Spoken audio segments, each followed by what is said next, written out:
যুবশক্তি প্রকল্পের form fill up কি সত্যিই আগামীকাল থেকে শুরু? কলেজ ইউনিভার্সিটিতে সার্টিফিকেটের জন্য যে ভিড় দেখা যাচ্ছে সেটা কি সঠিক কারণ? আজকের ভিডিওতে কবে থেকে শুরু হচ্ছে, কি কি ডকুমেন্টস লাগবে, সবটা ক্লিয়ার করে দেব। শেষ পর্যন্ত থাকুন।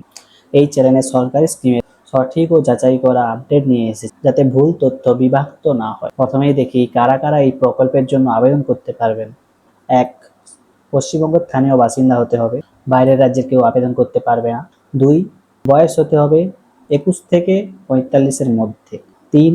শিক্ষাগত অনুযায়ী টাকার পরিমাণ কিন্তু সবার আলাদা আলাদা থাকবে। মাধ্যমিক বা উচ্চ মাধ্যমিক পাস হলে মাসিক 2000 টাকা করে পাবে, আর গ্র্যাজুয়েশন সম্পন্ন হলে মাসিক 3000 টাকা করে পাবে। 4 নম্বর, সম্পূর্ণ বেকার হতে হবে, কোনো আয়ের উৎস থাকলে যোগ্য বিবেচিত হবে না। 5. পারিবারিক আয়ের ক্ষেত্রে মাসিক পারিবারিক আয় 1 লক্ষের বেশি হলে তারা এই সুবিধা পাবেন, বাকি সবাই যোগ্য। এছাড়া অন্য কোনো সরকারি সামাজিক সুরক্ষা প্রকল্পের সুবিধা ইতিমধ্যে পেয়ে থাকে, সেক্ষেত্রে কিছুটা জটিল হতে পারে।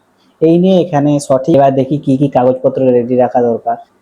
আধার ID card, voter ID card, বয়সের প্রমাণ যেমন জন্ম সার্টিফিকেট বা মাধ্যমিকের অ্যাডমিট কার্ড, শিক্ষাগত যোগ্যতা সার্টিফিকেট, ব্যাংক পাসবুক, যদি SC ST OBC হয়ে থাকেন তাহলে জাতিগত সার্টিফিকেট দরকার, পাসপোর্ট সাইজ কালার ফটো, আর সক্রিয় মোবাইল নম্বর OTP ভেরিফাই করার জন্য। এগুলো এখন থেকে রেডি রাখতে পারেন, যাতে ফর্ম ফিল আপ শুরু হলে দেরি না হয়। এবার সবচেয়ে গুরুত্বপূর্ণ অংশ, সোশ্যাল মিডিয়ায় ছড়িয়ে পড়েছে যে 22শে জুলাই থেকেই ফর্ম ফিল আপ শুরু হচ্ছে, যার কারণে কলেজ ইউনিভার্সিটিতে সার্টিফিকেটের জন্য প্রচুর ভিড় দেখা যাচ্ছে। কিন্তু বাস্তবতা হলো এই তারিখে কোনো সরকারি গ্যাজেট বা অফিসিয়াল নোটিফিকেশন কোনো আসেনি।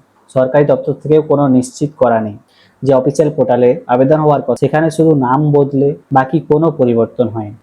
রাজ্য বাজেটে যেটা ঘোষণা করা হয়েছিল তা হলো অক্টোবর মাস থেকে এই যুবশক্তির টাকা পাওয়া যাবে, কিন্তু ফর্ম ফিল আপ কবে থেকে শুরু হবে, কোন ওয়েবসাইটে হবে, কতদিন চলবে এই ফর্ম ফিল আপ, এ নিয়ে এখনো কোনো স্পষ্ট কিছু জানানো হয়নি। তাই আপাতত তাড়াহুড়া করার কোনো দরকার নেই। যেই মুহূর্তে অফিসিয়াল আপডেট আসবে এই চ্যানেলে সঙ্গে সঙ্গে জানিয়ে দেওয়া হবে।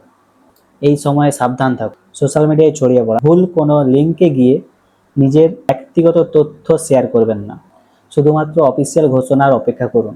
তো এই ছিল যুবশক্তি প্রকল্প নিয়ে আজকের আপডেট। ভিডিওটি হেল্পফুল লাগলে লাইক করুন, কমেন্টে আপনার মতামত জানিয়ে যাবেন। আমার চ্যানেলটাকে সাবস্ক্রাইব করে রাখুন, যাতে সরকারি কোনো স্কিম এলে আগেই আপনি জানতে পারবেন। দেখা হচ্ছে পরের ভিডিওতে।